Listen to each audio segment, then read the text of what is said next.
Hello everyone. I've been reading some threads and discussion on MeWe and some other platforms about Mosin Nagant ammo, reloading, and the groove and bore sizes on various Mosin Nagants.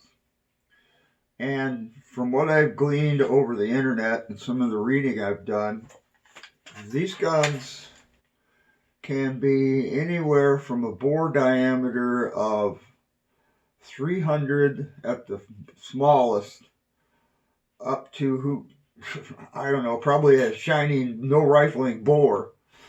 But what I can tell you on this one, this is a 1926 5-line extra goon that I picked up a while back.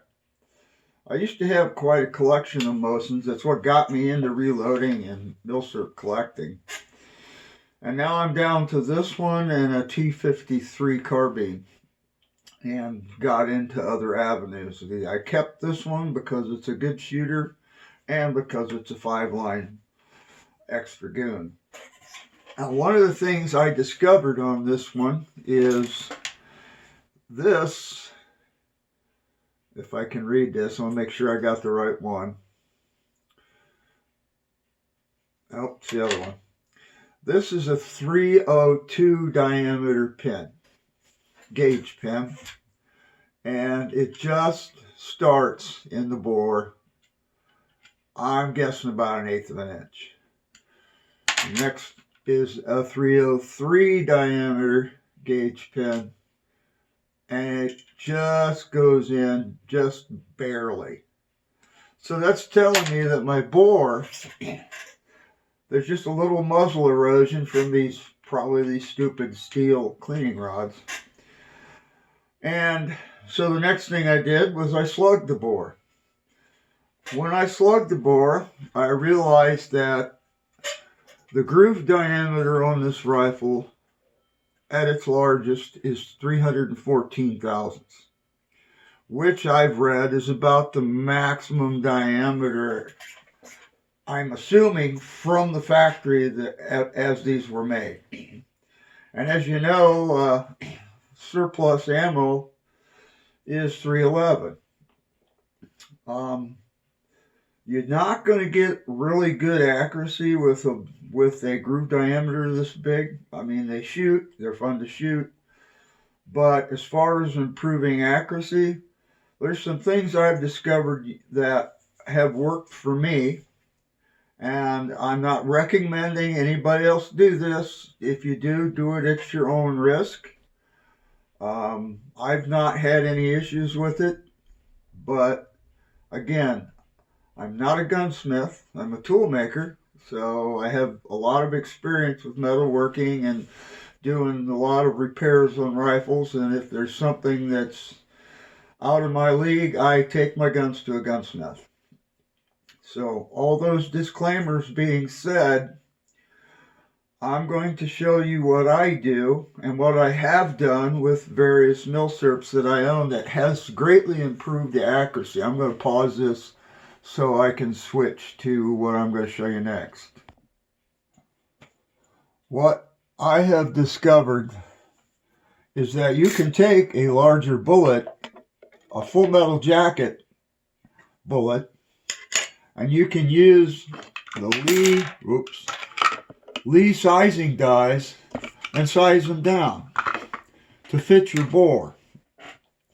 These are some bullets I picked up.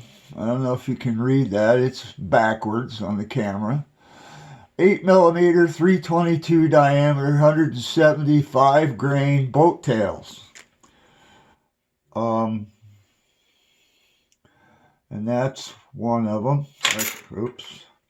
Real professional video, huh? That's one of them right there. Now, these will go through with difficulty dry.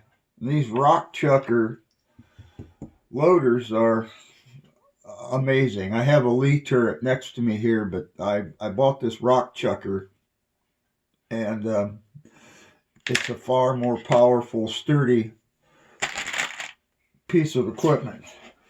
Now again, this is probably going to be backwards, but this is a one-shot Hornady lube. It's a paste and it's a case lube.